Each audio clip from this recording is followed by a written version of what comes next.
ವೇದವಾಕ್ಯವನೆಲ್ಲ ಮೋರದಲ್ಲಿ ಕನ್ನಡಗಿ ಬೋಧಿಸುತ್ತ ಜನರ ವೇದಾಮತಿಗೆಡೆಸಿರುವ ಸಾಧು ನಿಜ ಗುಣಿಗೆ ಮಣಿಯುವೆನೋ, ಸಾಧು ನಿಜ ಗುಣಿಗೆ ಮಣಿಯುವೆನೋ.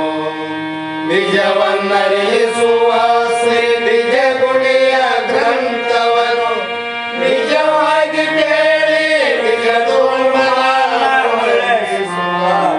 ಸುಜನರಿಗೆ ನಿತ್ಯ ನಮಿಸುವೆನು, ಸುಜನರಿಗೆ ನಿತ್ಯ ನಮಿಸುವೆನು. ಬದ್ಧ ಜೀವರಿಗೆಲ್ಲ ಅದ್ವೈತ ಬೋಧಾದಿ ಸುಂದರನಾಗಿ ಕೈದಾಸಿ ಜಡಿಸಿದ್ದ ಸಿದ್ಧಾರೂಢರಿಗೆ ನತನಪ್ಪೆ, ಸಿದ್ಧಾರೂಢರಿಗೆ ನತನಪ್ಪೆ. ಬಾಳ ಬಲ ವೇದಾಂತಕ್ಕೆ ಸರಿ ಬಾಳ ಗರ್ಜನೆ ಕೇಳುವ ತನಕ ಬಾಳ ಕೂಗುತ್ತಲಿರ್ಪರೇ ಶಾಸ್ತ್ರ ಎಂಬುವ ದರಿಗಳು. ಬಾಳ ಶಕ್ತಿಯ ಸಿಂಹಗರ್ಜನೆ ಬಾಳ ಕೇಳಿದ ಬಳಿಕ ತೂಗವು. ಬಾಳ ಕೇಳಲು ಬೇಕು ವೇದಾಂತೆಂಬ ಶಾಸ್ತ್ರವನ್ನು.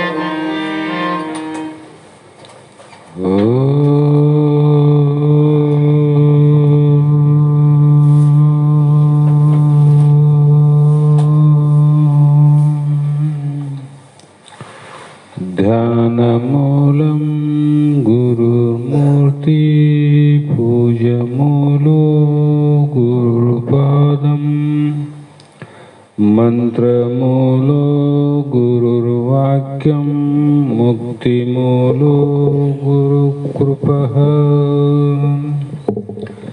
ಸಿದ್ಧ ಸದ್ಗುರುಪಾದಾಬ್ಜಂ ಜನನೇ ಜನಕಸ್ತತಃ ತತ್ವೋಪದೇಶಕರ್ತಾರಂ ನತ್ವಾ ಭಕ್ತಿಪುರಸ್ವರಂ. ಜಗದಾದಿ ಜಗದ್ಗುರು ಸಿದ್ಧಾರೂಢ ಮಹಾಸ್ವಾಮಿಗಳ ಶ್ರೀಪಾದ ಪದ್ಮಗಳಿಗೂ ಆರೂಢ ಜ್ಯೋತಿ ಶಿವಪುತ್ರ ಮಹಾಸ್ವಾಮಿಗಳ ಶ್ರೀಪಾದಗಳಿಗೂ ಶ್ರೋತ್ರಿಯ ಬ್ರಹ್ಮನಿಷ್ಠ ಬ್ರಹ್ಮಲೀನ ಸದ್ಗುರು ಬಸವಾನಂದರ ಚರಣ ಕಮಲಗಳಿಗೂ ಅನಂತ ದೀರ್ಘ ದಂಡ ಪ್ರಣಾಮಗಳನ್ನು ಸಮರ್ಪಿಸುತ್ತ ಸದ್ಗುರು ಸಿದ್ಧಲಿಂಗಪ್ಪ ತಾತ ಕಪಗಲ್ ಇವರನ್ನು ಮನದೋಳು ಧ್ಯಾನಿಸುತ್ತ ತಮ್ಮೆಲ್ಲರಿಗೂ ವಂದಿಸುತ್ತ ಈ ದಿನ ಶ್ರೀಮನ್ ನಿಜಗುಣ ಯೋಗಿಗಳು ರಚಿಸಿದಂಥ ಪರಮಾನುಭವ ಬೋಧ ಎನ್ನುವ ಗ್ರಂಥದ 5ನೇ ಸಂಧಿಯ 17ನೇ ಸೂತ್ರದ 7ನೆಯ ನುಡಿ ಇಂದಿನ ಆಧಾರದ ವಿಷಯವಾಗಿದ್ದು, ಸೂತ್ರದಲ್ಲಿ ಅನಂತ ವಿಚಾರವನ್ನು ಹೇಳ್ತಾ ಸಪ್ತ ಆವರಣದಳು ಒಂದೇ ಜೀವಾತ್ಮನಿಗೆ ಯಮಾದಿಗಳು ಮುಕ್ತಿಯನ್ನು ಈಗು ಅಂದರೆ ಯಮನೇಮ ಅನ್ನುವಂಥ ಅಂಗಗಳನ್ನು ಸಾಧನೆ ಮಾಡುವುದರಿಂದ ಅವನಿಗೆ ಮೋಕ್ಷ ಆಗುತ್ತದೆ. ಕಾರಣ ಅವುಗಳನ್ನು ವಿಚಾರ ಮಾಡಿದರೆ ಮೋಕ್ಷ ಆಗ್ತದೆ ವಿನ ಬಾಹ್ಯದಿಂದ ಮಾಡಿದರೆ ಮೋಕ್ಷ ಆಗೋದಿಲ್ಲ. ಆ ಕಾರಣದಿಂದ ಇಲ್ಲಿ ದೇಹ ನಾನೆಂಬ ಬುದ್ಧಿಯುಳ್ಳವನು ಅವನು ಯಮ ನೇಮ ಅಂಗಗಳು ಎರಡನ್ನು ಸಾಧನೆ ಮಾಡಿದರೆ ದೇಹ ಭಾವ ಹೋಗ್ತದೆ, ದೇಹ ಸ್ಥಿರವಾಗ್ತದೆ, ಮನಸ್ಸಿನ ಚಂಚಲತ್ವ ಹೋಗ್ತದೆ.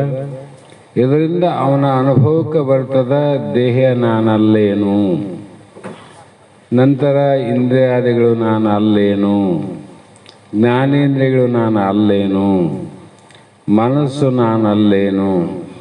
ಈ ರೀತಿಯಾಗಿ ಅವನ ಭಾವಗಳು ಪ್ರಕಟ ಆದಾಗ ಅವುಗಳ ಸಾಧನೆಯಿಂದ ಜ್ಞಾನ ಒಂದೇ ಮೋಕ್ಷಕ್ಕೆ ಸಾಧನವೆಂದು ಅಂತ್ಯದಲ್ಲಿ ಜ್ಞಾನಕ್ಕೆ ಬಂದು ಮುಕ್ತಿಯನ್ನು ಪಡೆಯುವನು ಅನ್ನುವ ಅರ್ಥವನ್ನು ಮಾಡಬೇಕು.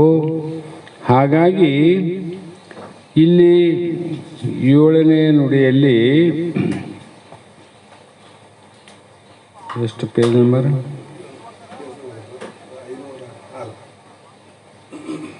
ಇಲ್ಲಿ ಮಹಾತ್ಮರು ವಿಚಾರವನ್ನ ಹೇಳ್ತಾ ಆ ವ್ಯಕ್ತಿಗೆ ನೀನು ಸಪ್ತ ಆಭರಣಗಳನ್ನು ಮಾಡು ಅಂಥೇಳಿ 7ನೇ ನುಡಿಯಲ್ಲಿ ಅತ್ಯರ್ಥವಾಗಿ ಬುದ್ಧಿಯನ್ನು ತಾನೆಂಬುದು ಸತ್ಯಮಾಗಿರೆ ತನ್ನೋಳ್ ಅದರಿಂದ ಪ್ರತ್ಯಾಹರಣವೇ ಕ್ಷೇತ್ರಾಜ್ಞನಿಗೆ ನಿತ್ಯ ಕೃತ್ಯವಾಗಿರ್ಪದು ಅಂಗನೆ ಕೇಳು. ಹೀಗೆ ವಿಚಾರ ಮಾಡ್ತಾ ಬುದ್ಧಿಯಲ್ಲಿ ಬಂದಾಗ ಬುದ್ಧಿ ನಾನಲ್ಲವದು ನಿರ್ಗುಣ ಅಷ್ಟಾಂಗದಲ್ಲಿ ಹೇಳಿರಲ್ಲ, ಅದು ತಿಳಿಯದವರಿಗೆ ಇಲ್ಲಿ ಈಗ ತಿಳಿಯಕತ್ತದ ಬುದ್ಧಿಯೇ ತಾನೆಂದು ಅಧ್ಯಾಸವುಳ್ಳವನಾಗಲು ಕ್ಷೇತ್ರಜ್ಞ ಅಂದರೆ ಶರೀರವನ್ನು ತಿಳಿಯುವನೆಂಬ ಹೆಸರು ಬರುತ್ತೆ. ಆವಾಗ ಹೊಲದ ಮಾಲಕ ಹೊಲ ತಂದೆ ಇತ್ತು, ಹೊಲ ತಂದೆ ಆದ, ಆದರೆ ಹೊಲನೇ ನೋಡಿಲ್ಲ. ಇಲ್ಲಿವರೆಗೂ ಶರೀರ ತಂದೆ ಆದ, ಅವನ ಮಾಲಕ ಹೊಲನ ಹೆಂಗ ನೋಡೋಕ್ಕಾಗಿಲ್ಲೋ ಒಳಗಿರುವ ಜೀವಾತ್ಮ ತನ್ನ ಶರೀರವನ್ನೇ ತಾನು ನೋಡೋಕ್ಕಾಗಿದ್ದಿಲ್ಲ. ಈ ಬಂದನ ಹೊಲ ನೋಡ್ತಾನೋ ನಂದೇ ಇದು ಹೊಲ ಅಂತ. ಆವಾಗ ಅದು ಹೊಲ ವಿಸ್ತೀರ್ಣ ಎಷ್ಟಾದ, ಭೂಮಿ ಫಲವತ್ತಾದೋ, ಗರ್ಚಾದೋ, ಸೌಳಾದೋ, ಏನು ಬಿತ್ತಿದ್ರೆ ಬೆಳಿಬಹುದು ಅಂತಕ್ಕಂಥ ವಿಚಾರ ಬರ್ತದಿಲ್ಲ ಅವನಿಗೆ. ಅದರಂಗ ಶರೀರವನ್ನು ತಿಳಿಲಿಕ್ಕೆ ಪ್ರಾರಂಭ ಆಗ್ತದ ಆ ಬುದ್ಧಿಯಿಂದ. ಆದ್ದರಿಂದ ಅವನಿಂದ ಪ್ರತ್ಯಾಹಾರವೆಂಬ ಅಂಗವು ಅವಶ್ಯವಾಗಿ ಅವನು ಮಾಡಬೇಕು. ಅಂದರೆ ಶರೀರವನ್ನು ತಿಳಿಲಾರದವನು ಶರೀರ ತಿಳಿಬೇಕಾಗಿದ್ರೆ ಕ್ಷೇತ್ರವು ಶರೀರ, ಕ್ಷೇತ್ರಜ್ಞ ಅಂದರೆ ಶರೀರದ ಒಳಗಿರ್ತಕ್ಕಂಥವನು. ಇದು ಹೊಲ ತಿಳಿಲಿಲ್ಲ ನಡೀತದ, ಅವನು ಹೊಲದಾಗದ, ತಾನು ಮನೆಗಾನ, ಇವನಿಗೆ ದೂರ ಅದ, ತಿಳಿಲಿಕ್ಕೆ ಆಗಲಿಲ್ಲ, ಸಮಯನೇ ಸಿಕ್ಕಿಲ್ಲ. ಅವರೆಲ್ಲ ಮಾಲಕರು ಬೆಂಗಳೂರಾಗ ಬಾಂಬೆದಾಗ ಇರ್ತಾರಪ್ಪ, ಹೊಲನೇ ನೋಡಿಲ್ಲ, ಹೆಸರು ಅವ್ರೂ ಹೊಲ ಇಲ್ಲ ಅಂತಲ್ಲ, ಹೊಲ ನೋಡಿಲ್ಲ ಒಪ್ಪಡು. ನೀನು ಹೊಲದಾಗಿದ್ದು ಹೊಲ ನೋಡಿಲ್ಲ ಅಂದರೆ, ಹೊಲದಾಗ ನಾವಿದ್ದು ನಮ್ಮ ಹೊಲನೇ ನಾವು ನೋಡಿಲ್ಲ ಅಂದ್ರೆ ಅವ್ನಿಗೆ ಏನಾಗಬೇಕು?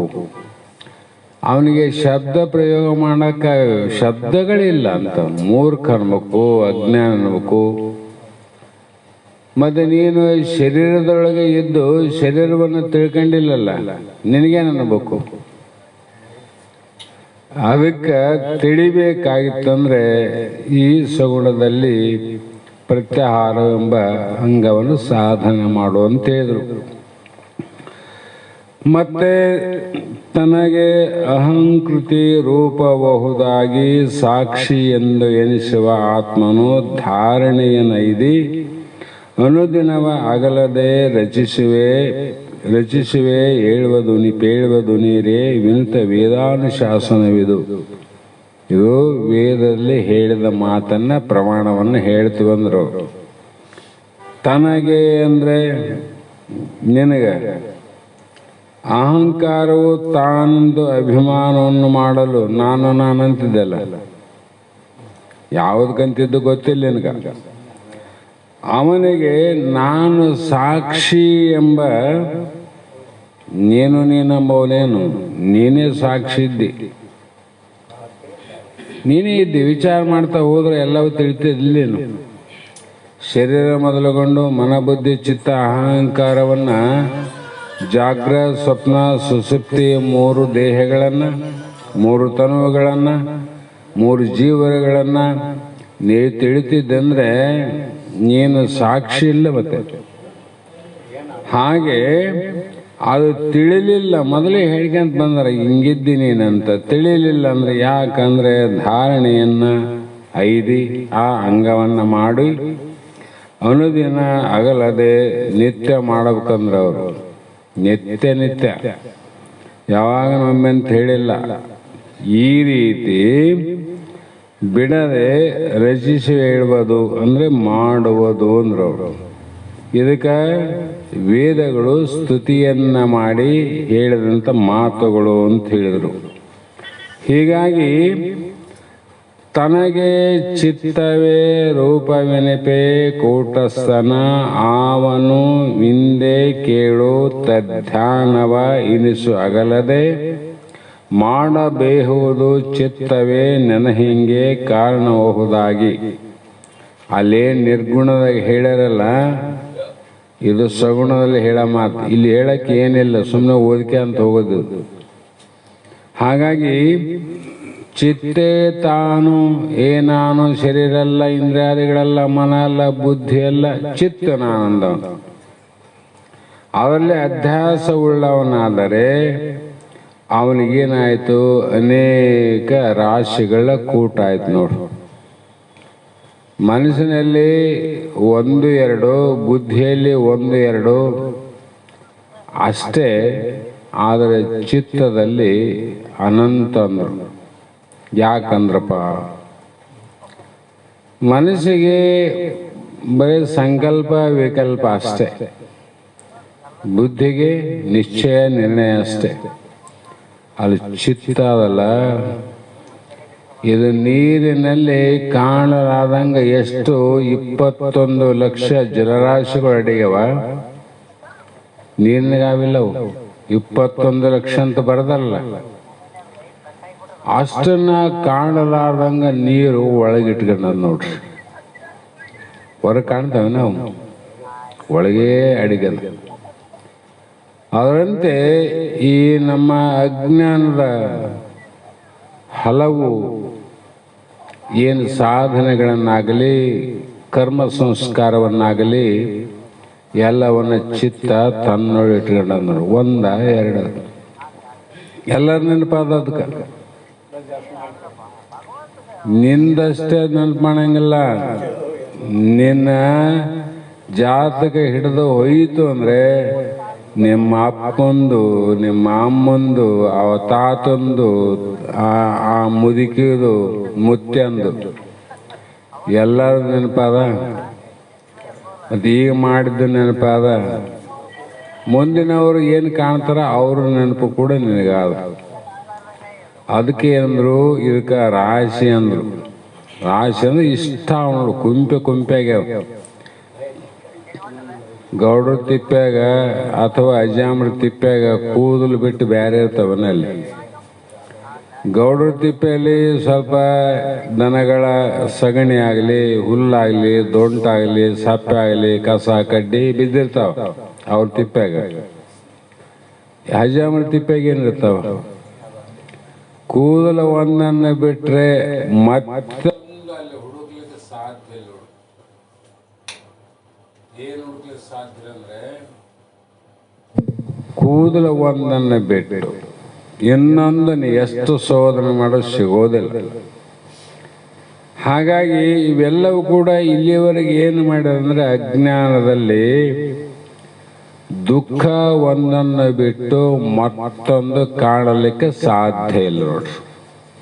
ಎಲ್ಲಿ ಅಜ್ಞಾನ ಅವಸ್ಥೆಯಲ್ಲಿ ದುಃಖ ಒಂದನ್ನು ಬಿಟ್ಟು ಮತ್ತೆ ಬೇರೆ ಒಂದು ಇಲ್ಲವೇ ಇಲ್ಲ.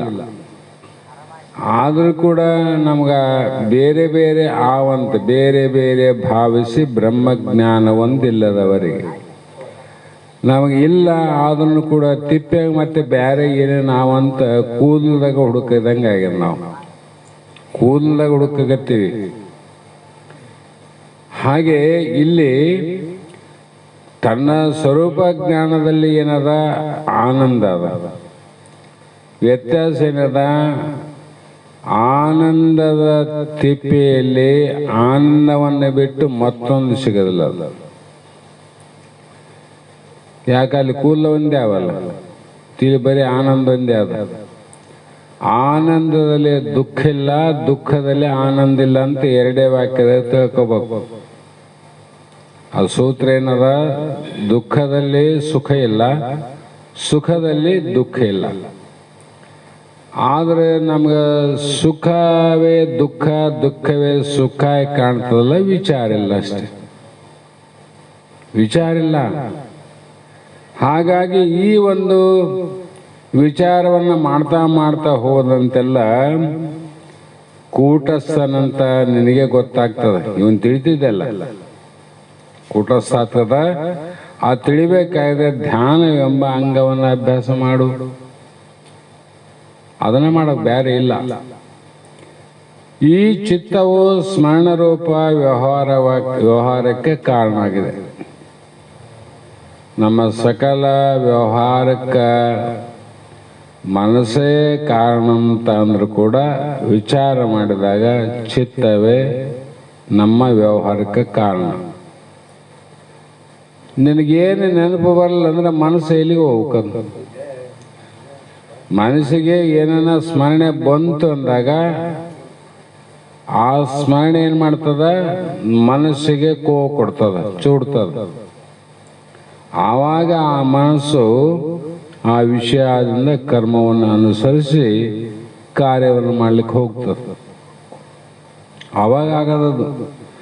ಹೀಗೆ ಜ್ಞಾತೃ ತಾನೆಂಬ ಭಾವನೆಗಳು ಅಂತರ್ಯಾಮಿ ಚೈತನ್ಯವಾದ ಸಮಾಧಿಯ ಚೈತನ್ಯದಿಂದ ಮಾಡುವೆನು ಎಂದು ತಿಳಿಯುವುದು ಚೈತನ್ಯದ ಉಪರತಿಯದು ತಾನು.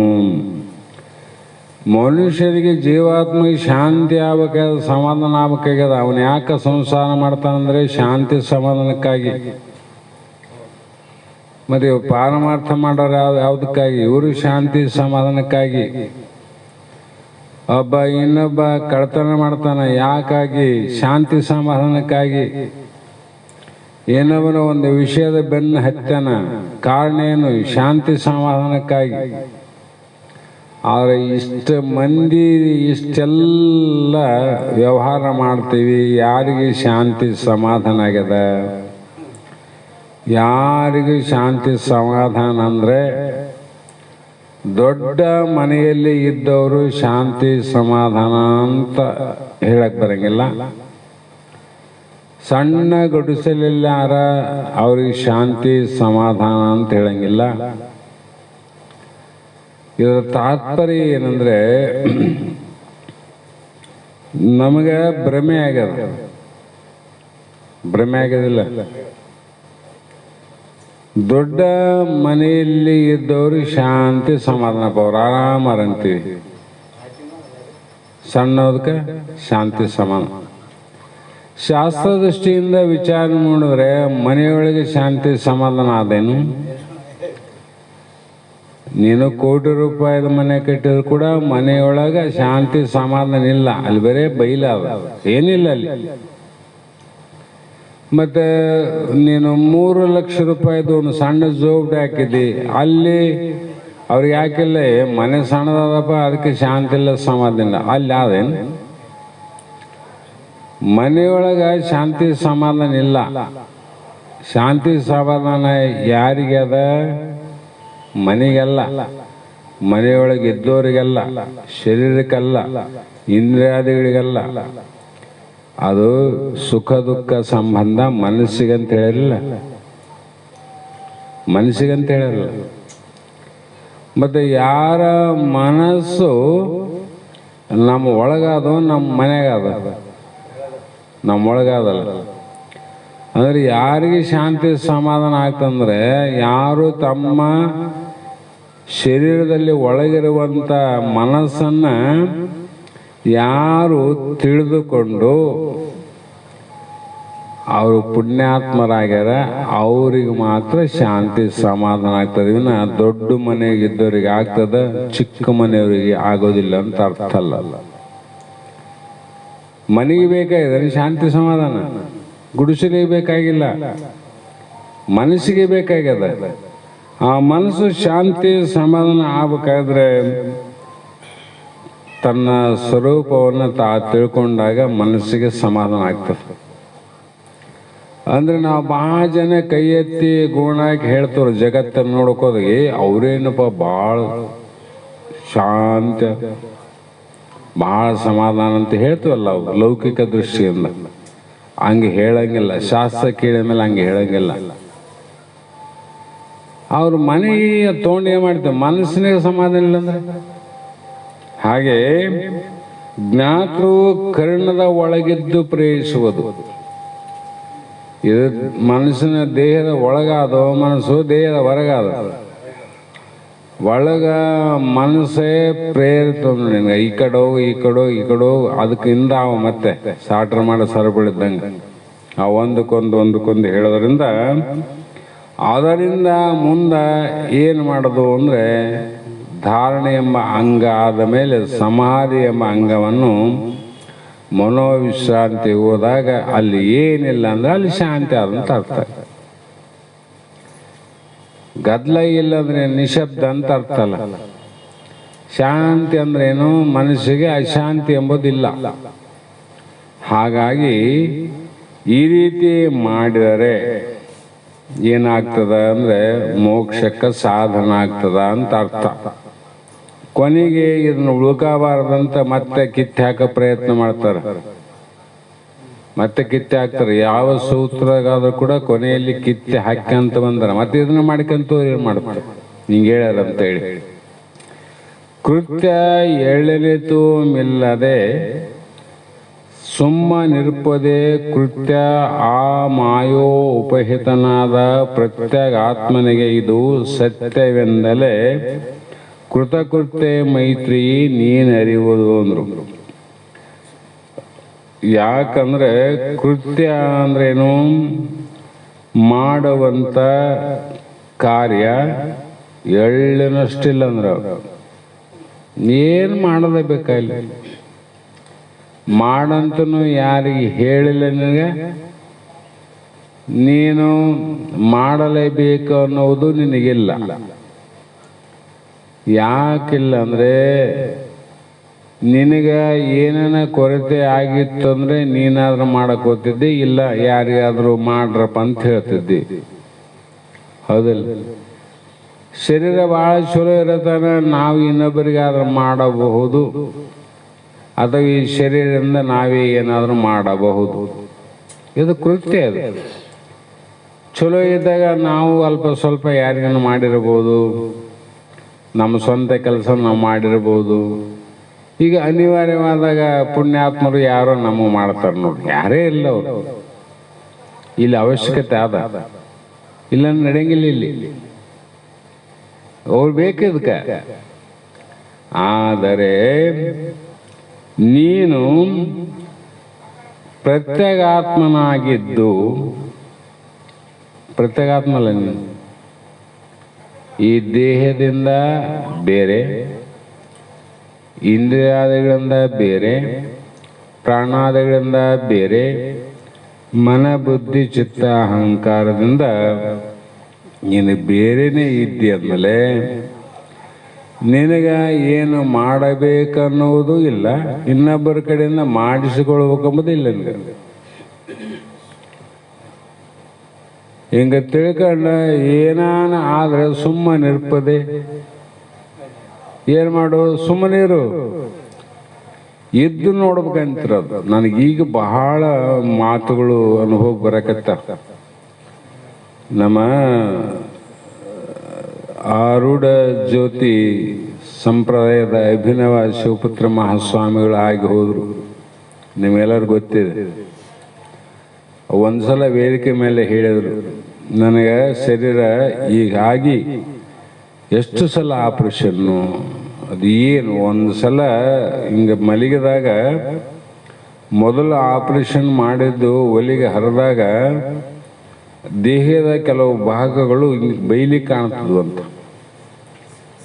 ಅಂತಹ ಸಂದರ್ಭದಲ್ಲಿ ತಕ್ಷಣ ವೈದ್ಯರನ್ನ ಕರೆಸಿ ತಾತ್ಕಾಲಿಕವಾಗಿ ಅಲ್ಲಿ ಏನು ಮಾಡಬೇಕು ಮಾಡಿ ಆಮೇಲೆ ಆಸ್ಪತ್ರೆಗೆ ತಗೊಂಡು ಹೋಗಿ ಪುನಃ ಮತ್ತೆ ಚಿಕಿತ್ಸೆ ಮಾಡಿ ನಂತರ 2 ತಿಂಗಳ ಮಟ್ಟಿಗೆ ಪುಣ್ಯಾತ್ಮ ಹಿಂಗೆ ಇದ್ದುದು ಶರೀರ ಹಿಂಗನ್ನಂಗಿಲ್ಲ. ಎಷ್ಟು ತೊಂದರೆ ಆಗಿರ್ಬೋದು. ಅವ್ರು ಹೇಳಿದರು, ಇದನ್ನ ನೀವು ಏನಿಲ್ಲ, ನಾನು 2 ತಿಂಗಳ 3 ತಿಂಗಳ ನಾ ಬಿದ್ದೀನಿ, ನೀವು 3 ದಿನ ಒಪ್ಪರಿ ಹಿಂಗೆ ಮಲ್ಕರೆ 50,000 ರೂಪಾಯಿ ಕೊಡ್ತೀನಂದ್ರ ಅವ್ರು. ಯಾರ ಮಕ್ಕಂತ್ರ ಅವ್ರಿಗೆ 50,000 ರೂಪಾಯಿ ಬಹುಮಾನ.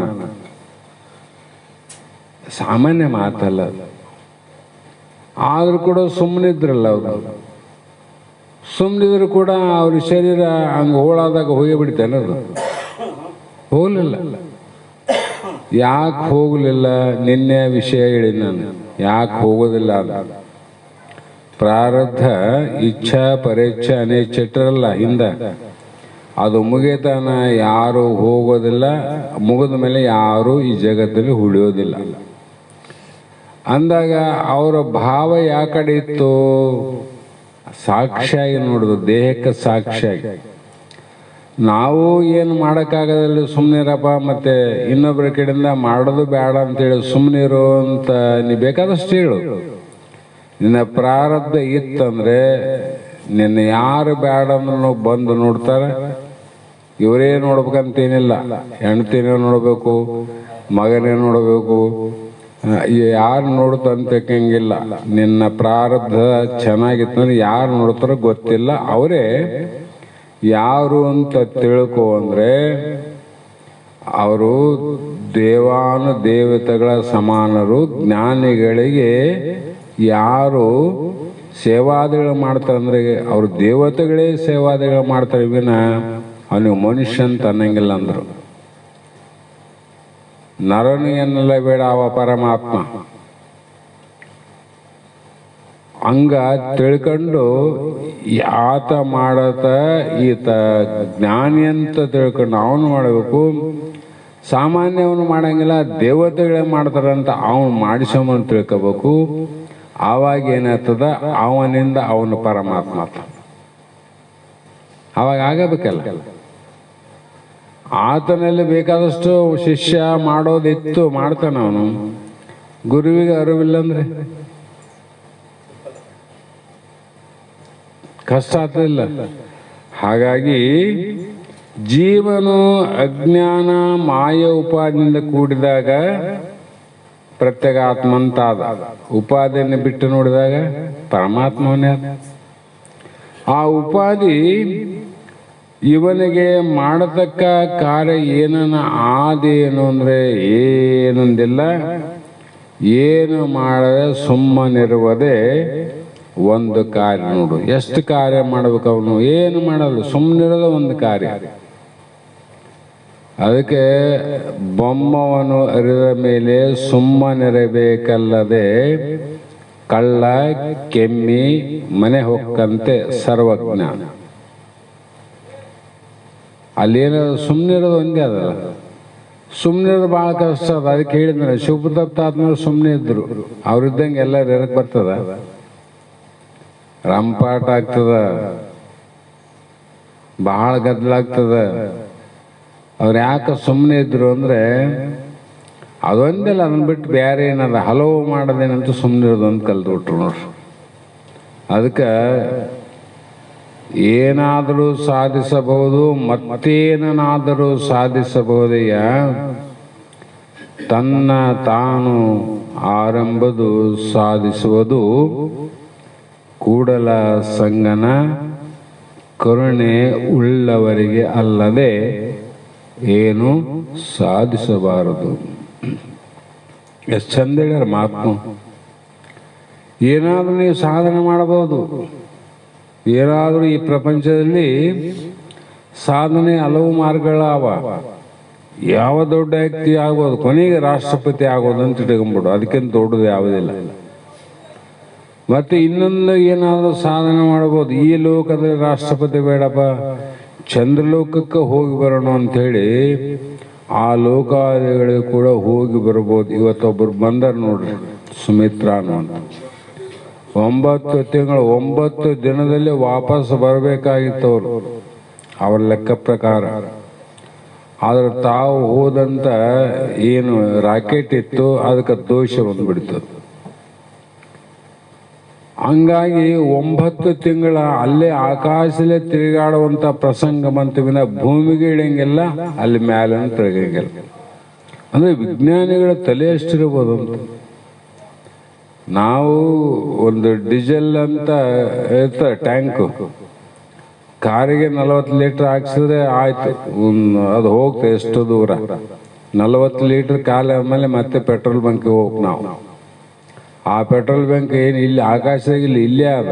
1 ಕಿಲೋಮೀಟರ್ ದೂರ ಇತ್ತಂದ್ರೆ ಗಾಡಿ ನಿಂತು ಬಿಡ್ತದೆ. 1 ಕಿಲೋಮೀಟರ್ ದೂರ ಅದ, ಅಷ್ಟರೊಳಗೆ ಪೆಟ್ರೋಲ್ ಆಗ್ಯದ. ಮತ್ತೆ ಅವರು ಕಳಿಸಿದ 9 ದಿನದ ಎಸ್ಟಿಮೇಟ್ ಇದ್ದು 9 ತಿಂಗಳಾದ್ರೂ ಕೂಡ ಅದಕ್ಕೆ ಏನು ಆಗಲಾರ್ದಂಗೆ ಆ ದೋಷವನ್ನು ಇಲ್ಲಿಂದ ಅಲ್ಲಿ ಸರಿಪಡಿಸಿ ಮತ್ತೆ ಇವತ್ತು ಬೆಳಗ್ಗೆ 3:30 ಸಮುದ್ರ ಸ್ಪರ್ಶ ಮಾಡಿ ನೋಡೋದು. ಅದನ್ನು ಆಗಬಹುದು, ಮಾಡಬಹುದು. ಆದರೆ ತಾನು ಆರಂಭದು ಅರಿಯಬಾರದಯ್ಯ. ನೀನು ಯಾರಂತ ತಿಳಿಲಿಕ್ಕೆ ಹೋಗಬಾರದು. ಇದೇನ್ರಿ ಹೆಂಗ ವಿರುದ್ಧವಾಗಿ ಹೇಳ್ತಾರಲ್ಲ ಮಹಾತ್ಮರು, ಹೋಗ್ಬೇಕಂತ ಮಹಾತ್ಮ ಅಂತಾರೆ, ಇವ್ರು ಹೋಗ್ಬಾರ್ದು ಅಂತಾರ. ಆದರೆ ಅದು ಮುಂದೆ ಇಟ್ಟರ ಕೂಡಲ ಸಂಗನ ಕರುಣೆ ಇಲ್ಲದವ ಅಂದರು. ಯಾರಿಗೆ ಮಹಾತ್ಮರ ಕೃಪೆ ಅನ್ನುವಂಥದ್ದು, ಕರುಣೆ ಅನ್ನುವಂಥದ್ದು, ದಯ ಅನ್ನುವಂಥದ್ದು ಇಲ್ಲದೆ ಇದನ್ನ ತಿಳಿಲಿಕ್ಕೆ ಹೋಗ್ಬೇಡಪ್ಪ. ಬೇರೆ ಏನಾದರೂ ಸಾಧನೆ ಮಾಡಿ ಏನೇನು ಆಗಬಹುದು, ಆದರೆ ಇದು ಮಾತ್ರ ಆಗೋದಿಲ್ಲ ಅಂದರು.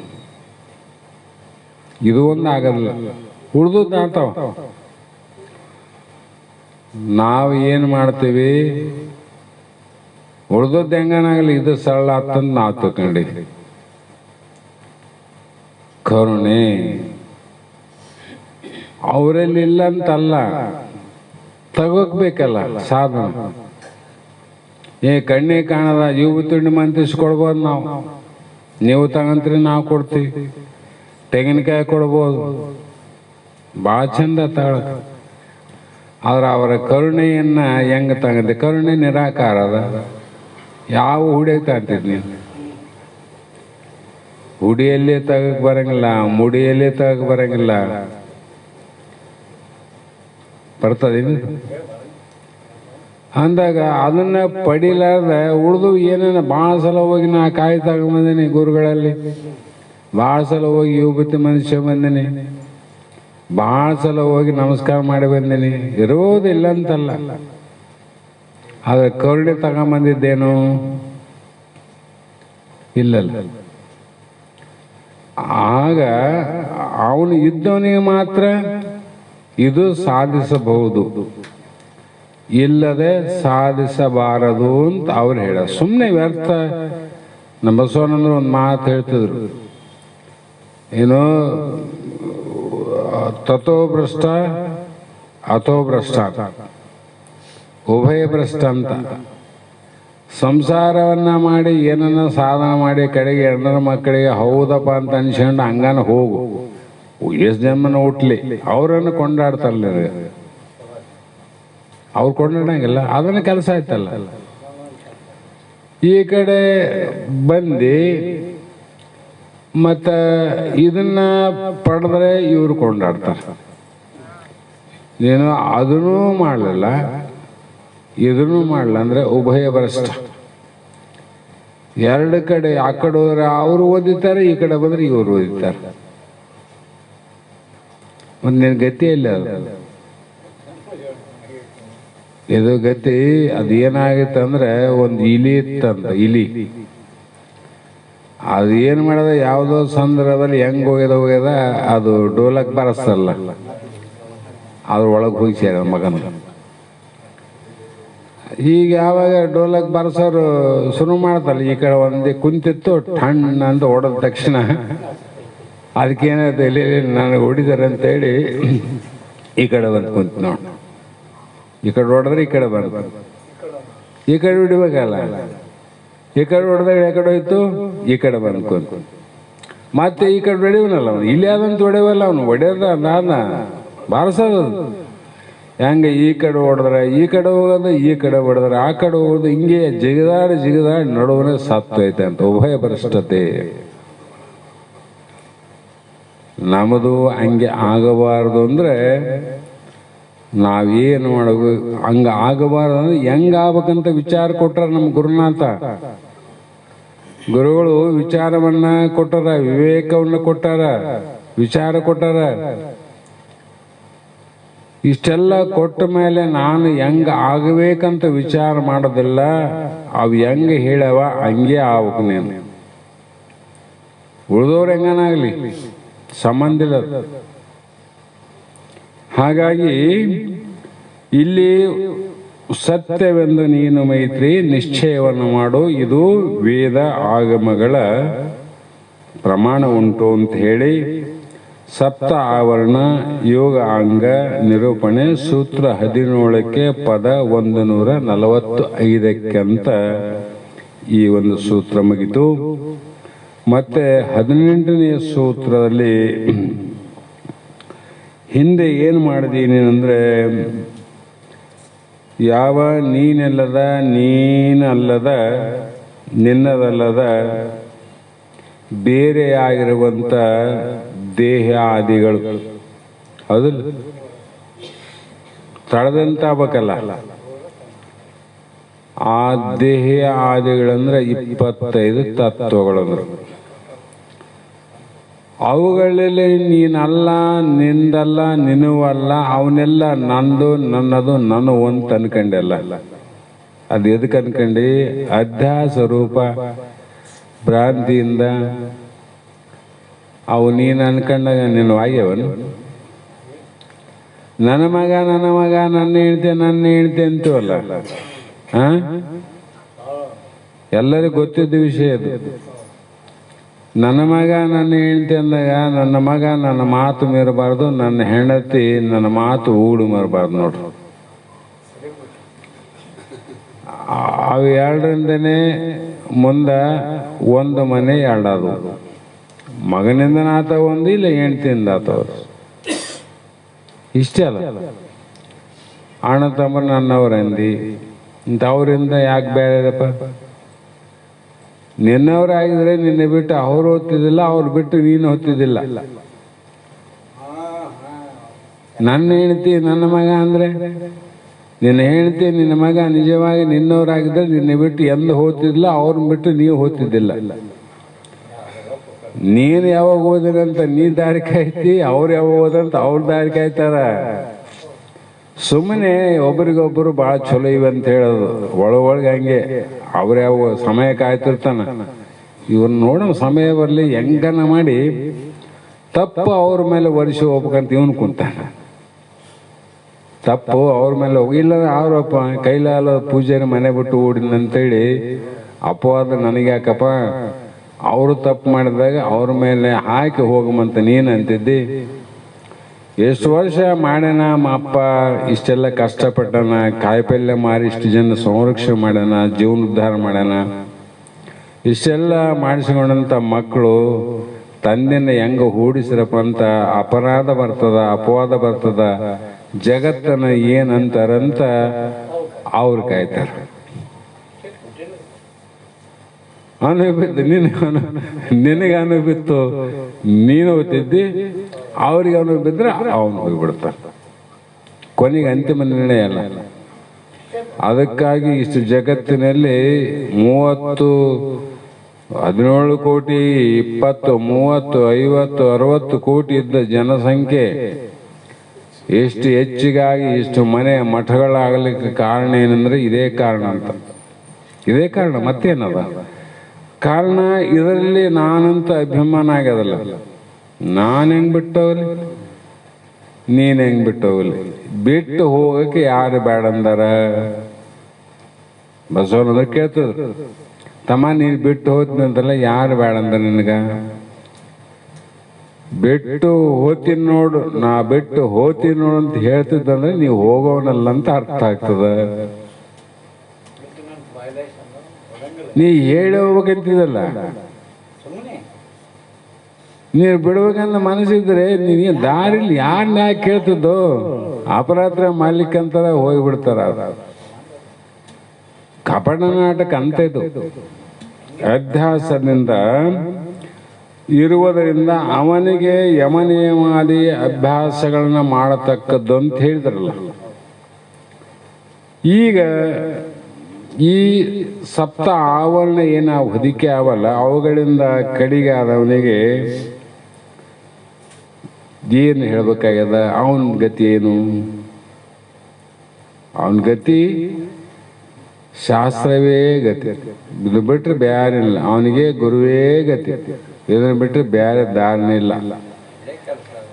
ಕಪಟದ ಬಗ್ಗೆ ಮಾತಾಡ್ಬೇಕಾದ್ರೆ ದೊಡ್ಡ ಮನೆ ಇತ್ತು, ಮಲಗಿದ್ರು.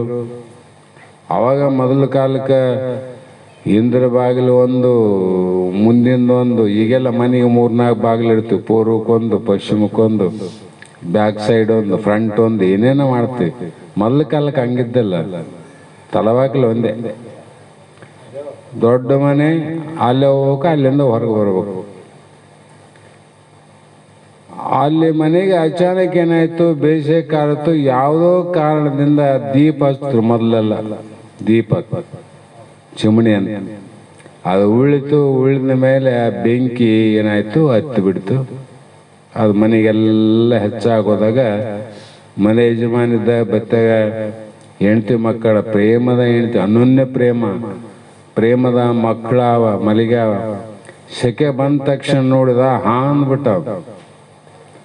ಅಂದ ಗೊತ್ತಾಯ್ತದಗ, ಇನ್ನ ಸ್ವಲ್ಪ ತಡ ಮಾಡಿದ್ರೆ ಬೆಂಕಿ ಇಲ್ಲಿ ಹೊರಗೆ ಹೋಗೋ ಜಾಗನೇ ಇರ್ಲಿಕ್ಕೆ ಸಾಧ್ಯ ಇಲ್ಲ. ಇನ್ನು ವ್ಯರ್ಥವಾಗಿ ಎಲ್ಲರೂ ಸತ್ತೋತೀವಿ. ಏನು ಮಾಡ್ಬೇಕಂತ ಬಡ ಏನು ಮಾಡ್ದ, ದೋತ್ರಿಸ್ಕೊಂಡು ತಲವಾಗಲು ಹೊರಗೆ ಬಂದು ನಿಂತು ಆವಾಗ ಕುಣ್ತಾನ, ಕೂಗ್ತಾನ ಜೋರಾಗಿ ಹೆಂಡ್ತಿಗೆ, ಆ ಹುಡುಗನ ಎಬ್ಸಿ ಹೊರಗೆ ಬರಿ ಜಲ್ದಿ, ಹುಡುಗನ ಎಬ್ಸಿ ನೀನು ಕರ್ಕೊಂಡ್ಬಾ, ನೀ ಕರ್ಕೊಂಬಾ ಕೂಗ್ತಾನ. ಆ ಶಬ್ದಕ್ಕೆ ಮಂದಿ ಅದು ಬೆಂಕಿ ನೋಡಿ ಓಡಿ ಬಂದ್ರು. ಇವನಿದ್ರು ಹೊರಗೆ ನಿಂತು ಓಡಾಡಕತ್ತಾನ, ಹೊರಗೆ ಬರ್ರಿಯೋ ಅಂತ ಎಷ್ಟು ನಾಟಕ ಮಾಡ್ತಾನ. ಕೇಳಿದ್ರು ಅವನ, ಅಲ್ಲಪ್ಪ ಯಜಮಾನ ನೀನೆಲ್ಲಿ ಮಕ್ಕಂಡಿದ್ದೆ ಅಂತ ಕೇಳಿದ್ರು. ಅವೆಲ್ಲ ಇಷ್ಟು ಕೇಳಿದ್ರು, ಇಷ್ಟು ದುಃಖ ಪಡ್ತಾನ ಪಾಪ. ನೀ ಎಲ್ಲಿ ಮಕ್ಕಂಡಿದ್ದೀವಿ ಅಂದ್ರೆ ಅವಾಗ ಇದ್ದದ್ದೇ ಹೇಳ್ತಾವ, ಇಲ್ಲಪ್ಪ ಎಲ್ಲರೂ ಬೆತ್ತಾಗ ಮಕ್ಕಂಡಿದ್ದೀವಿ ಅಂತ. ಮತ್ತೆ ಅವನು ಎಬಿಸೆಂಡ್ ನೀನೇ ಕರ್ಕೊಂಬರುವುದಾಗಿತ್ತಲ್ಲ, ನೀನು ಬಂದು ಯಾಕೆ ಹೋದ್ರಕತ್ತಿದ್ದಿ, ಬುದ್ಧಿ ಆದಿಲ್ಲ ಅಂದ್ರೆ ಅವ್ರು. ಇಲ್ಲಪ್ಪ ಅಲ್ಲಿ ಸಮಯ ಇದ್ದಿಲ್ಲ, ಅದಕ್ಕಾಗಿ ನಾನು ಬಂದಿಲ್ಲ. ನಿಮ್ಮಂಥ ಕಪಟಿಗಳು ಭಾಳ ಮಂದಿ ಯಾರಂದ್ರ ನಮ್ಮ ಮನೆ ಬರೀ ಇಷ್ಟೇ.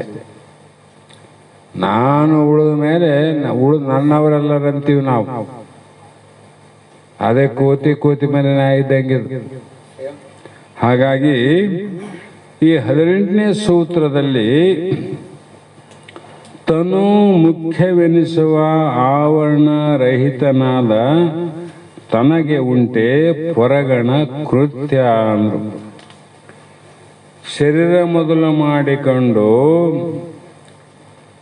ಆವರಣ ಇಲ್ಲದಂತ, ಮೊದಲು ಹೇಳಲ್ಲ, ಮನಸ್ಸು ಬುದ್ಧಿ ಚಿತ್ತ ಇವೆಲ್ಲ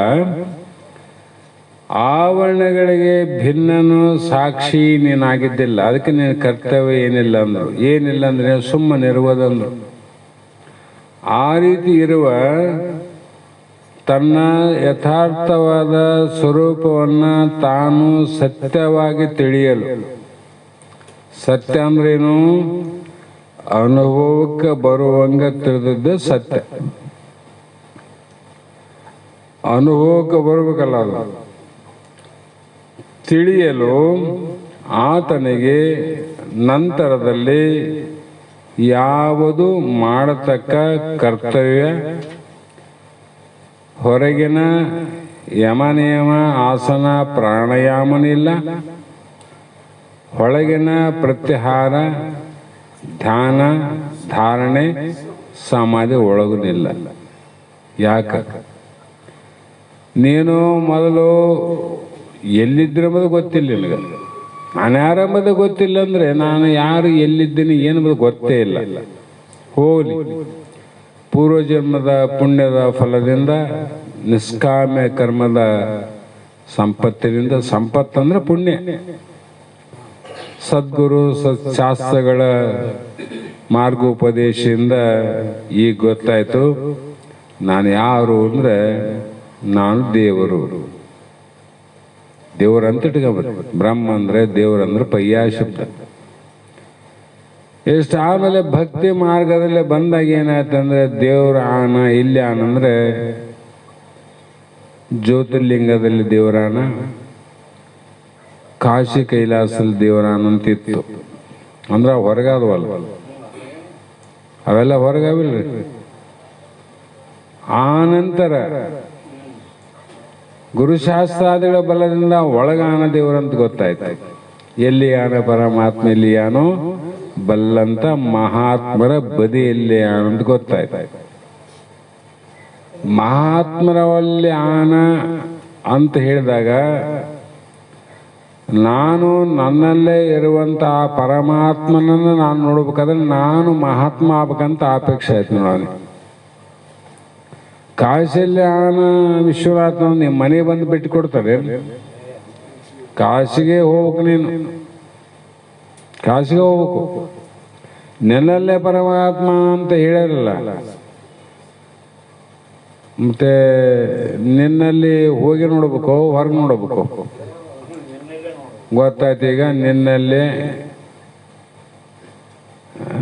ನೋಡ್ಬೇಕಂತ ಆಯ್ತು.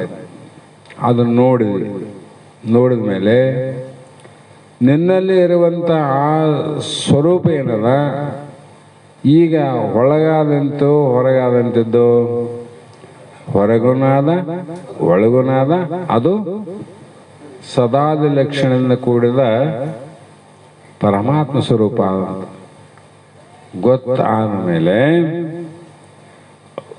ಅವನು ಒಳಗ ಹೋಗಿ ನೋಡ್ಬೇಕಂಬುದಿಲ್ಲ, ಹೊರಗೆ ಹೋಗಿ ಕೂಡ್ಬೇಕಂಬುದಿಲ್ಲ. ಹೊರಗೋಗಿ ನಮ್ಮವ್ರು ಹೋಗಿ ಕೂಡ್ಬೇಕಂದ್ರೆ ಏನು, ಈ ಊರಾಗೆಲ್ಲ ಬೇರೆ ಊರಾಗಾರ ಅಲ್ಲಿಗೆ ಹೋಗಿ ಕೂಡ್ಬೇಕಂತ ಬೇರೆ ಬೇರೆ ಭಾವಿಸಿ ಬ್ರಹ್ಮಜ್ಞಾನ ಇಲ್ಲಲ್ಲ. ಈಗ ಮತ್ತೆ ಒಳಗ ನೋಡೋದು ಕರ್ತವ್ಯವಿಲ್ಲ, ಹೊರಗೋಗಿ ನೋಡೋದು ಕರ್ತವ್ಯವಿಲ್ಲ, ಎಲ್ಲ ಕಡೆ ತನ್ನ ಸ್ವರೂಪನೇ ಅದ. ಅಂದವನಿಗೆ ಯಾವ ಧ್ಯಾನದಿಂದಾಗಲಿ ಯಮನೇಮಾದಿಗಳಿಂದಾಗಲಿ ಒಂದಿಷ್ಟು ಕರ್ತವ್ಯ ಅನ್ನುವುದೇ ಇಲ್ಲ. ಅರ್ಥಾತ್ ಅವನು ಮಾಡುವ ಯಾವುದು ಒಂದು ಕಾರ್ಯವೇ ಇಲ್ಲ. ಏನ್ ಮಾಡೋದು ಅಂದ್ರೆ ಸುಮ್ಮನೆ ಇರ್ಬೋದು. ಏನ್ ಮಾಡೋದು, ಸುಮ್ಮನೆ ಇರೋದು. ಮತ್ತೆ ಮಾತಾಡೋವು ಇವೆಲ್ಲ ನಡಿತೇವಲ್ರಿ ಅಂದ್ರೆ ಹೆಂಗ? ಮೂಕನಾಗಬೇಕು, ಜಗದೊಳು ಜ್ವಾಕಿಯಿಂದಿರಬೇಕು.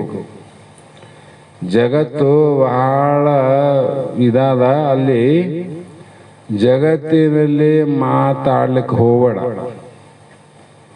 ಜಗತ್ತು ಬುದ್ಧಿ ಇದ್ದವರೇನ ಅಜ್ಞಾನಿಗಳಂತ, ಅವರಲ್ಲಿ ಮೂಕನಾಗಿರಂದ್ರು ಅವರು. ಮಹಾತ್ಮರಲ್ಲಿ ಮಾತನಾಡು, ಜಗತ್ತಿನಲ್ಲಿ ಮೂಕಾಗು, ಪಾರಮಾರ್ಥದಲ್ಲಿ ಮಾತನಾಡು. ನಾವು ಮಾತು ಎಲ್ಲಿ ನೀವೇ ನಾವು ವಿಚಾರ ಮಾಡೋದು. ಮುಂಜಾನೆ 5 ಗಂಟೆಗೆ ಎದ್ದೀವಂತ ಕೇಳ್ರಿ, ಇಷ್ಟೊತ್ತು ಯಾರ ಜೊತೆ ಮಾತಾಡಿದ್ವಿ ನಾವು? ನಮ್ಮದೇ ಮಂದಿ ದೂರ ಇರಲಿ, ಬರೇ ಜಗತ್ತಿನ ಸುದ್ದಿ ಮಾತಾಡಿ. ಅವ್ರು ಹೇಳಿದ್ರು ಅಲ್ಲಿ ಮೂಕಾಗು, ಇಲ್ಲಿ ಮಾತಾಡು. ನಾವು ಎರಡು ಮಾಡ್ತೀವಿ, ಅಲ್ಲಿ ಹೆಚ್ಚಿಗೆ ಮಾಡ್ತೀವಿ, ಇಲ್ಲಿ ಕಡಿಮೆ ಮಾಡ್ತೀವಿ. ಯಾವುದು ಹೆಚ್ಚಿಗೆ ಅದ ತಕ್ಕಡೆ ಆ ಕಡೆ ಬಾಗ್ತದೆ. ಅದ್ರಿಗೇನು ಅನುಮಾನ ಇಲ್ಲ. ತೂಕ ಹೆಚ್ಚಿಗೆ ಆ ಕಡೆ ಅದ, ಆ ಕಡೆ ಭಾಗದಲ್ಲಿ ತಕ್ಕಡಿ. ಆದಾಗ ನಮ್ಮ ವೃತ್ತಿಗಳು ಯಾವ ಕಡೆ ಹೋಗ್ತದ ಆ ಕಡೆ ನಮ್ದು ತಾನಾಗಿ ಹೋಗ್ಬಿಡ್ತ ವೃತ್ತಿ. ಏನು ನೀವು ಮಾಡೋದು ಪ್ರಯತ್ನ ಮಾಡೋದು ಬೇಕಾಗಿಲ್ಲ, ಈಗೇನು ಅಭ್ಯಾಸ ಸರಿ. ಹಾಗಾಗಿ ಸಂಕ್ಷಿಪ್ತದಿಂದ ವಿಚಾರವನ್ನು ಮಾಡಿದರೆ, ನಿನಗೆ ಕರ್ತಾದಿ ಜೀವನು ಈ ಕಾಯ ಭೇದವ ಆವೊಂದೇ ಪೇಳಿದ ಈಗಳೇ ಅರಿತನು, ಇನಿತಿಲ್ಲದಂತೆ ಲಯಿಸುವ ತೆರನನು ನೀರೇ ಮನವೊಲಿದು ವರವೇ ಆಲಿಸು ನೀನು. ಇಲ್ಲಿವರೆಗೂ ಹೇಳಿದೆವಲ್ಲ, ಕರ್ತಾದಿ ಕರ್ತವ್ಯವೇ ಇಲ್ಲ, ಕರ್ತವ್ಯ ಕಾರ್ಯನೇ ಇಲ್ಲ. ಕಾರ್ಯನೇ ಇಲ್ಲಂದ್ರೆ ಕಾರ್ಯಕ್ಕೆ ಶುಭ ಅಶುಭನೇ ಇಲ್ಲ. ಶುಭ ಅಶುಭ ಇಲ್ಲಂದ್ರೆ ಇದು ಪುಣ್ಯ ಇದು ಪಾಪ ಅಂತನಿಲ್ಲ.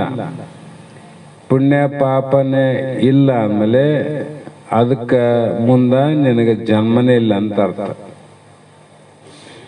ಮಾಡೋದೇನದ. ಹಾಗಾಗಿ ಯಾವನಿಗೆ ಜೀವನಿಕಾಯ ಭೇದವು, ಜೀವನ ನಿಕಾಯ ಅಂದರೆ ಇವೆಲ್ಲ ಸಮೂಹಗಳು. ಆ ಸಮೂಹಗಳು ಯಾವ ಬಹಳ ಅಂತ ಹೇಳಿರಲ್ಲ, ಅವುಗಳ ಸಂಬಂಧ ಒಂದಿಲ್ಲ ನೋಡಿ. ಏನ ಎಲ್ಲ ಸಂಬಂಧ ಕಳ್ಕೊಂಡಿರಪ್ಪ ಅಂತೀವಿ ನಾವು. ಯಾರಿಲ್ಲ ಮನೆಗೆ ಯಾರು ಇರ್ತಾರೆ? ಯಾರಿಲ್ಲಪ್ಪ, ನಮ್ಮ ಮನೆಗೆಲ್ಲ ರಾಯಚೂರು ಇರ್ತಾರೆ, ನಾ ಒಬ್ಬನೇ ಇರ್ತೀನಿ ಅಂತೀವಿ. ಅವ್ರೇನು ತಗೊಂಡ್ರೆ ಏನಪ್ಪ ಹೆಣ್ರ ಮಕ್ಕಳು ಸಂಬಂಧ ಇಲ್ಲಂಗೆ ಯಾರು ನೋಡು, ಇವ್ರ ಜ್ಞಾನಿಗಳಂತ ಅಜ್ಞಾನಿಗಳು ಅನ್ಬೋದು. ಅವರಿಲ್ಲಿ ಇವರಿಲ್ಲಿ ಸಂಬಂಧ ಇಲ್ಲಪ್ಪ ಅವ್ರಿಗೆ ಅಂತ.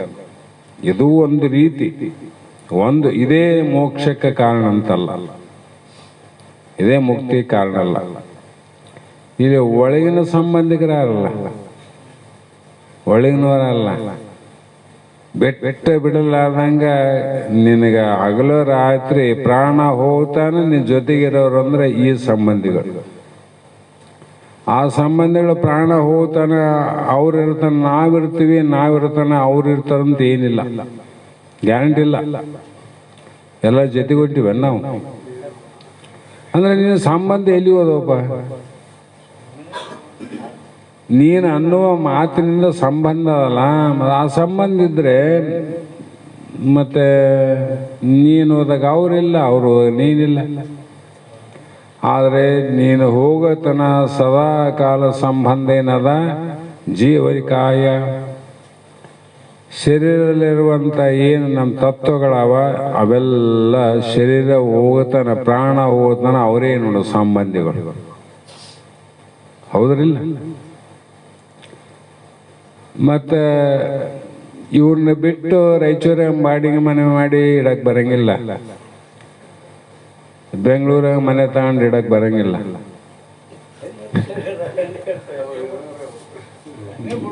ನೀನು ಎಲ್ಲಿದ್ದಿ ಅಲ್ಲಿ ಇವರು ಸಂಬಂಧಿಕರು, ಸಂಬಂಧಿಕರೇ. ಮತ್ತೆ ಈ ಸಂಬಂಧವನ್ನು ಕಳ್ಕೊ, ಆ ಸಂಬಂಧ ಕಳ್ಕೋಬೋದು, ಏನು ದೊಡ್ಡಗದ? ಈ ಸಂಬಂಧ ಕಳ್ಕೊ. ಯಾಕಂದ್ರೆ ಕಳೆದುಕೊಳ್ಳುವುದು ಬಹಳ ಕಠಿಣವಾದದ್ದು. ಈ ಸಂಬಂಧ ಕಳ್ಕೊಳ್ಳೋದು ಏನು ಬಹಳ ಸುಲಭ ಅದ. ಏನು ಜಗಳಾಡಿ ಒಂದು ಚೀಲ ತಗೊಂಡು ಹೋಗ್ಬಿಟ್ಟಾರೆ ನಡಕ್ಕೆ, ಸಂಬಂಧ ಇಲ್ಲ, ಹೋಯ್ತಿದ್ದು ಸಾಮಾನ್ಯ ಹೇಳಕ. ನಿಜವಾದ ಸಂಬಂಧ ಯಾರ್ದು ಕಳ್ಕೋಬೇಕು ನಾವು? ತಾನೆಲ್ಲದ ಅವರು ನಮ್ಮವರು, ಹೊರವಿಲ್ಲ. ಯಾಕಂದರೆ ಸಭೆಯಲ್ಲಿ ಧರ್ಮಶಾಸ್ತ್ರಕ್ಕೆ ಅನುಗುಣವಾಗಿ ಸತಿಪತಿಗಳು ಒಂದಾಗಿ ಏನಂತರ ಸಪ್ತಪದಿಯನ್ನು ತಿಳಿದು ಮಂತ್ರ ಘೋಷವಾದ್ಯಗಳಿಂದ ಅಕ್ಷತೆಯನ್ನು ಹಾಕಿಕೊಂಡು ಸಂಬಂಧವನ್ನು ಮಾಡ್ಕೊಂಡಿವಿ. ಧರ್ಮಶಾಸ್ತ್ರ ಸಂಬಂಧ, ಹೌದಾ? ಅಂಥವ್ರ ಸಂಬಂಧ ಬಿಡಕ್ಕೆ ರೆಡಿಯು ನಾವು. ಹೋಗಲ್ಲ ಅಂತ ಬಿಟ್ಟಿವಿಲ್ಲ. ಮತ್ತೆ ಮತ್ತೆ ಇದಕ್ಕೆ ಏನು ಈ ಒಳಗದ್ದು ಮನೆ ತಾವಲ್ಲ, ಶರೀರ, ಇಂದ್ರಿಯ, ಮನ, ಬುದ್ಧಿ, ಚಿತ್ತ, ಅಹಂಕಾರ, ಕಾಮ, ಕ್ರೋಧ, ಲೋಭ, ಮೋಹ, ಮದ, ಮತ್ಸರ, ಅವಿದ್ಯೆ, ಅಸ್ಮಿತೆ, ರಾಗ, ದ್ವೇಷ, ಅಭಿನಿವೇಶ, ಕ್ಲೇಶ, ನವಗುಣ, ಈ ಮೂರು ಅವಸ್ಥೆ, ಏನು ನಾನಾ ಥರ ಸಂಬಂಧಗಳಾವ.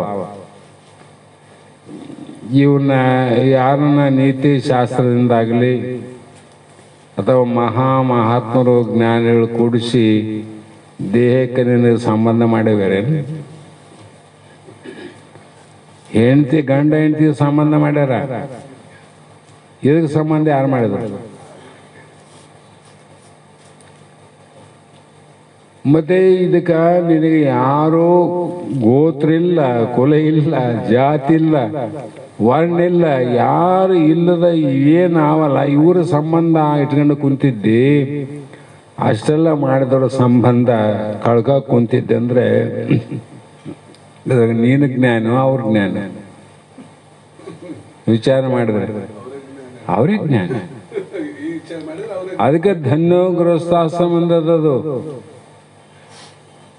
ಸುಮ್ಮನೆಲ್ಲ ಸುಮ್ಮನೆ ವೇದಾಗಮನ ಹೇಳ್ಬೇಕಾದ್ರೆ ನಾವೇನು ಹುಡುಗರು ಗೀಚಿದಂಗೆ ಹಿಂಗೆ ಬರ್ಕಂತ ಹೋದ್ರೇನು ಅವರು?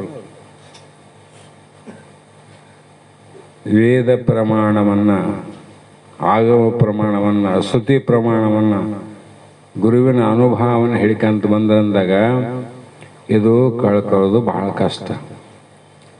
ಯಾತರಿಂದಲೇ ಬಂತು ಯಮಗೆದು ಜೀವಶಿವರಮಿಂದ ಉಭಯ ಭೇದವು. ಹಿಂಗ ಮಾಡಿಕೊಂಡು ಕುಂತೀವಿ ನಾವು. ಮತ್ತೆ ಇದನ್ನ ಅದರಿಂದ ಕಳ್ಕೋಬೇಕಿಲ್ಲ. ಕೇಳಿ ಕೇಳಿ ಕೇಳಿ ಕೇಳಿ ಸಂಬಂಧ ಆಗ್ಯದ. ಏನ್ ತಾಳಿ ಕಟ್ಟಲಿಲ್ಲ, ಅಕ್ಕಿ ಕಾಳು ಹಾಕ್ಲಿಲ್ಲ, ಭಾಷೆ ಕಟ್ಟಲಿಲ್ಲ. ಸುಮ್ಮನೆ ಶಬ್ದದಿಂದ ಕಟ್ಟಿಬಿಟ್ರು. ಜನ್ಮ ಜನ್ಮಾಂತರ ಸಂಬಂಧ ತಪ್ಪವಲ್ಲ, ಒಂದು ಜನ್ಮ ಅಲ್ಲ. ಧರಣಿ ಏನೆಲ್ಲವ ಸನ್ನಿಸಿದು ಉಡೆ ಮಾಡಲಾಗಿ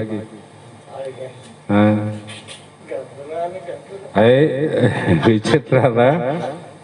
ಈ ರೀತಿಯಾಗಿ ಇದಕ್ಕೆ ಒಂದೇ ಒಂದು ತಿಳ್ಕೊಂಡ್ರು ಅವರು, ದೇಹವೇ ನಾನಲ್ಲ ಅಂತ ತಿಳ್ಕೊಂಬಿಟ್ರೆ ದೇಹಕ್ಕೆ ಸಂಬಂಧಪಟ್ಟ ಯಾರು ನಿನ್ನವರಲ್ಲ. ಇದು ಎದರಿಂದ ಆಗ್ತದೆ? ಜ್ಞಾನ ದೇವತೋ ಕೈವಲ್ಯಂ. ಹಾಗಾಗಿ ಇವನಿಗೆ ಯಾವೂ ಇಲ್ಲ ಅಂದಾಗ ಯಾವುದೇ ಕರ್ತವ್ಯ ಇಲ್ಲವೇ ಇಲ್ಲ. ಏನು ಮಾಡಿದ್ರಿ ಅಂದ್ರೆ ಮಾಲೀಕ ಆ ಕಡೆ ಹೋದ್ರೆ ಮಾತಾಡು, ಈ ಕಡೆ ಹೋದ್ರೆ ಸುಮ್ಮನೆ ಅಂತ ಹೇಳ್ಬಲ್ಲ. ಹಾಗೆ ಯಾರಾದರೂ ಯಪ್ಪ ಅಂತ ಬಂದ್ರೆ ನೀನು ಎದ್ಕುಂತ ಎರಡು ಬೇಕಿದ್ರೆ ಮಾತಾಡು, ಇಲ್ಲ ಅವ್ರು ಮಾತಾದ್ರೆ ನೀ ಕೇಳು. ಯಾರಿಲ್ಲ ಅಂದ್ರೆ ಸುಮ್ಮನೆ ಬೀಳು, ಮಂಚಕ್ಕನ ಬೀಳು, ಚಾಪೆ ಮೇಲೆ ಬೀಳು. ಹಾಗೆ ಇಲ್ಲಿ ಮಹಾತ್ಮರು ಹೇಳ್ತಾ ಬಂದ್ರು, ಸಮಯ ಆಗ್ಯದ. ನಾಳೆಯ ದಿನ ಮತ್ತೆ 1ನೇ ನುಡಿಯಿಂದ 2ನೇ ನುಡಿಯನ್ನ ಆರಂಭ ಮಾಡೋಣ ಅಂತಕ್ಕಂಥ ಮಾತನ್ನ ಹೇಳಿ, ಮತ್ತು ಮುಂದಿನ 6ನೇ ಸಂಧಿ ಏನಾಗ್ತದೆ ಅದು ಮಂಗಲ ಆಗ್ತದೆ. ಅದಕ್ಕಿಂತ ಮುಂಚಿತವಾಗಿ ನಮ್ಮ ಮಾಡಿದ್ವಿ ಶ್ರೀಮಠದ ಸದ್ಗುರು ಬಸವಾನಂದರ ಸಚ್ಚಿಶರಲ್ಲೂ ಒಬ್ಬರಾದ ಎತ್ತಿ ಮಾಡಿಕೊಡು, ಮಾತಾಡ ನೀನು ಕೇಳು ಹಿಂಗಿಟ್ಕೊಂಡು. ಈಗ ನಮ್ಮ ಸದ್ಗುರು ಬಸವಾನಂದರ ವೇದಾಂತ ಬಳಗದ ಅನಿಮಿತ್ತ ಬಂಧುಗಳು ಆದಂಥ ಶ್ರೀಮತಿ ಶೈಲಾಶ್ರೀ ಸುಭಾಷ್ ತಲ್ಲಗಟ್ಟಿ ಸಾಕಿನ ಹುಬ್ಬಳ್ಳಿಯವರು ಇವತ್ತಿನ ಯಾವ ಶಾಸ್ತ್ರದ ಮಂಗಲ ಕಾರ್ಯವನ್ನು ನಡೆಸಿಕೊಡ್ತಾರೆ.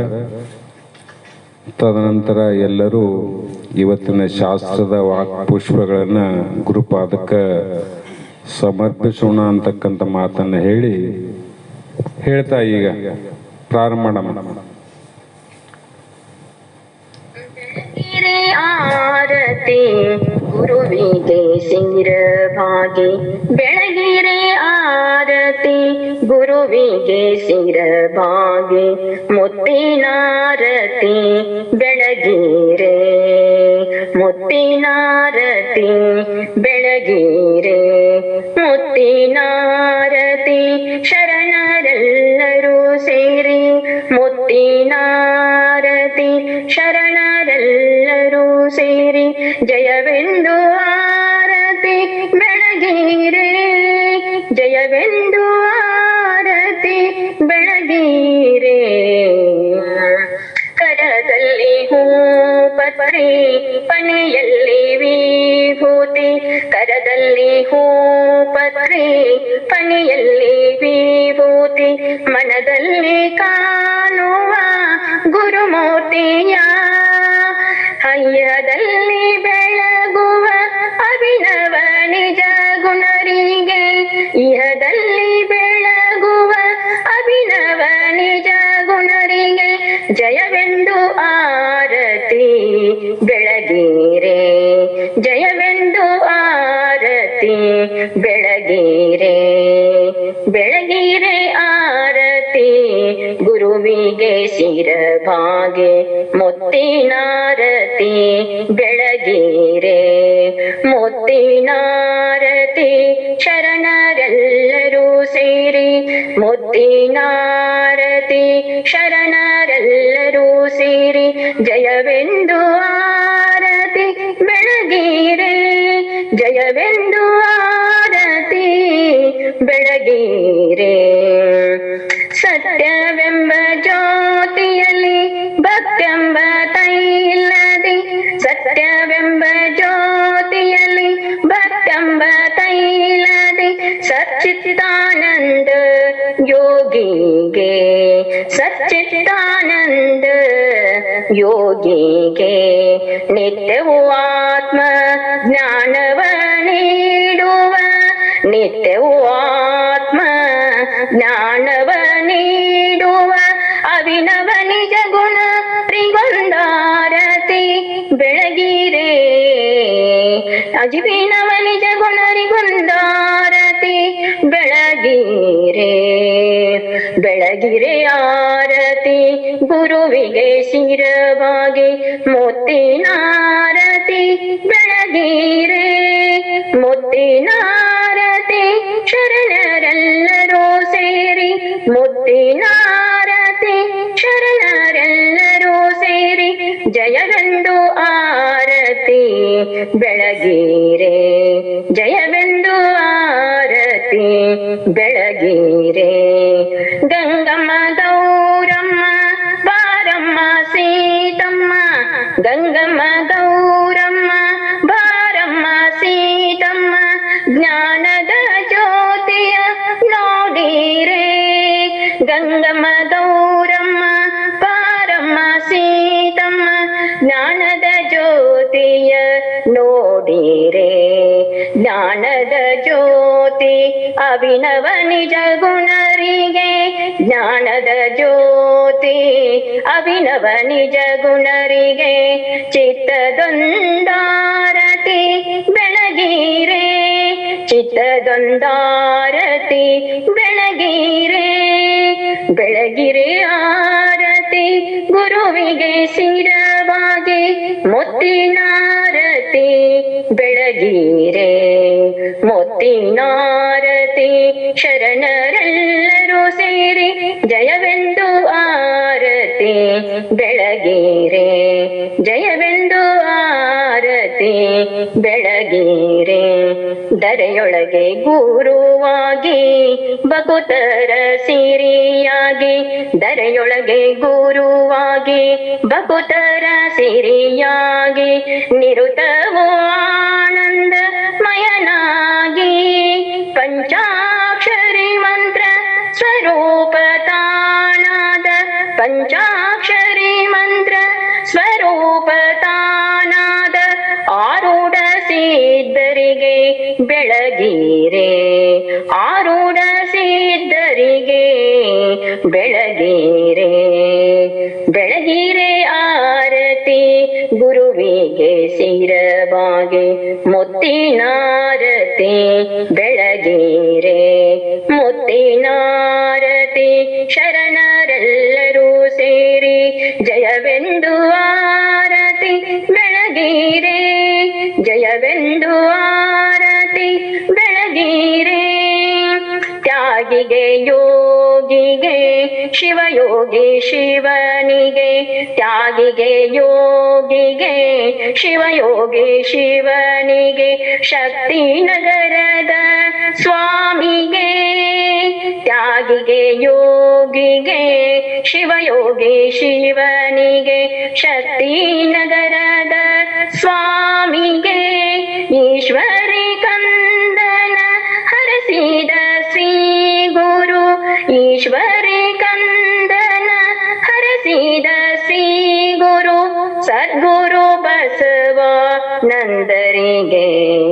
ಆರತಿ ಬೆಳಗಿರೆ ಸದ್ಗುರು ಬಸವಾನಂದರಿಗೆ ಆರತಿ ಬೆಳಗಿರೆ ಬೆಳಗಿರೆ ಆರತಿ ಗುರುವಿಗೆ ಸಿರವಾಗಿ ಬೆಳಗಿರೆ ಆರತಿ ಗುರುವಿಗೆ ಸಿರವಾಗಿ ಮುತ್ತಿನಾರತಿ ಬೆಳಗಿರೆ ಮುತ್ತಿನಾರತಿ ಶರಣರೆಲ್ಲರೂ ಸೇರಿ ಮುತ್ತಿನಾರತಿ ಶರಣರೆಲ್ಲರೂ ಸೇರಿ ಜಯವೆಂದು ಆರತಿ ಬೆಳಗಿರೆ ಜಯವೆಂದು ಆರತಿ ಬೆಳಗಿರೆ ಜಯವೆಂದು ಆರತಿ ಬೆಳಗಿರೆ ಶರಣ ಶರಣಾರ್ಥಿಗಳು.